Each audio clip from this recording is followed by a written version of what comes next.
आइए सीधे हम आपको दिल्ली लिए चलते हैं। पंकज जैन हमारे संवाददाता इस वक्त हमारे साथ हैं। पंकज, हमने अपनी इस रिपोर्ट में हालांकि विस्तार से सब कुछ बता दिया, क्या खुलेगा क्या बंद होगा, लेकिन फिर भी कुछ ऐसी बातें जो दिल्ली वालों के लिए फायदेमंद हो कि कल से जब वो घर से बाहर निकलें तो क्या क्या उन्हें खुला मिलेगा और कौन सी वो सुविधाएं हैं जो बंद रहेंगी जिसके लिए वो अपने घरों से बाहर न निकलें। बताइए पंकज।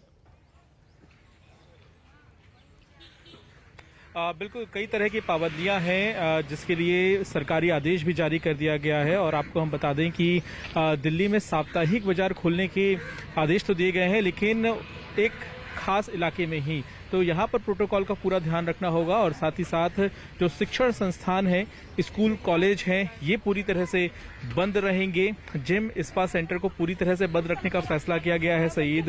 और साथ ही साथ हम आपको ये भी बता दें कि बहुत सी ऐसी पाबंदियां हैं जिन्हें धीरे धीरे अभी हटाया जा रहा है। तो ऐसी स्थिति में देखना होगा कि आगे आने वाले दिनों में जब कोरोना के मामले और घटेंगे या फिर इसी तरीके से स्थिर भी रहते हैं तो सरकार कुछ और पाबंदियों को हटाने की कोशिश करेगी। लेकिन फिलहाल यहाँ पर सबसे बड़ी बात यह भी है कि थिएटर अभी नहीं खुले हैं। आप मॉल में तो जाएंगे, लेकिन मॉल में जाकर अभी आप मूवी नहीं देख पाएंगे। स्विमिंग पूल का लुत्फ अभी आप नहीं ले पाएंगे। गर्मी का मौसम है, बहुत से लोग स्विमिंग पूल जाना पसंद करते हैं, या फिर बहुत से ऐसे होटल होते हैं जहां पे स्विमिंग पूल होता है, तो आप स्विमिंग पूल में जाकर उसका लुत्फ नहीं ले सकेंगे। और साथ ही साथ सामाजिक और पॉलिटिकल पंकज, हमें आपको रोकना पड़ेगा, समय की थोड़ी सी कमी है। लिया गया है। तो पंकज जैन हमारी संवाददाता जानकारी दे रहे थे। कल से पूरी दिल्ली खुल रही है कुछ चीजों को छोड़कर। तो इस बार दिल्ली में कोरोना की दूसरी लहर का जबरदस्त डर और खौफ आपने और हमने देखा है।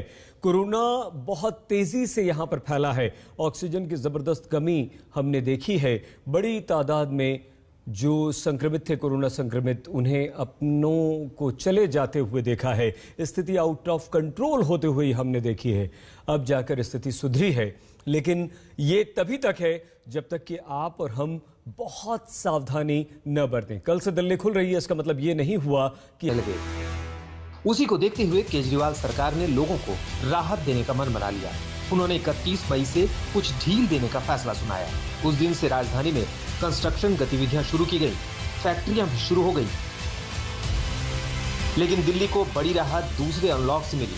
7 जून से शुरू हुए अनलॉक के तहत दिल्ली में 50% क्षमता के साथ मेट्रो दौड़ मिलेगी। ऑड इवन के आधार पर बाजार और मॉल्स शुरू हो गए। ई कॉमर्स से सामान बेचने की मोहलत मिली। आगे भी लॉकडाउन जारी रहेगा, लेकिन काफ़ी सारी और एक्टिविटीज़ में रियायत दी जा रही है, उनको खोला जा रहा है। एक तो जितने बाज़ार हैं, मॉल्स हैं, उनको खोला जा रहा है ऑड इवन के बेसिस पे, कि आधी दुकानें एक दिन खुलेंगी, आधी दुकानें दूसरे दिन खुलेंगी, आधी दुकानें एक दिन, आधी दुकानें दूसरे दिन। दिल्ली में 31 मई को अनलॉक शुरू हुआ था। उसके बाद 7 जून से अनलॉक 2 शुरू हुआ।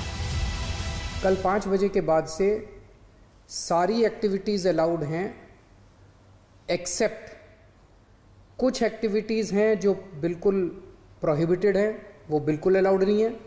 जितने मार्केट्स हैं, मार्केट कॉम्प्लेक्स हैं, मॉल्स हैं, वो अब पिछले हफ्ते ऑड इवन था, कल से पूरी तरह से सारी दुकानें खुल सकती हैं 10 बजे, लेकिन 10 बजे से 8 बजे तक शाम को। और जो रेस्टोरेंट हैं वो 50% सीटिंग कैपेसिटी पे काम करेंगे।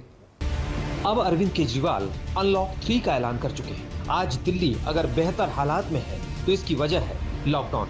ऐसे में छोटी सी छोटी गलती का भी खामियाजा भुगतना पड़ सकता है।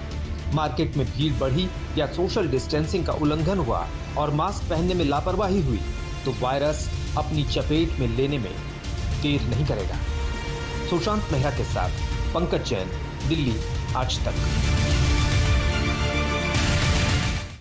एक बहुत छोटे से ब्रेक के लिए हम रुक रहे होते हैं हाजिर। आप देखते रहिए आज तक।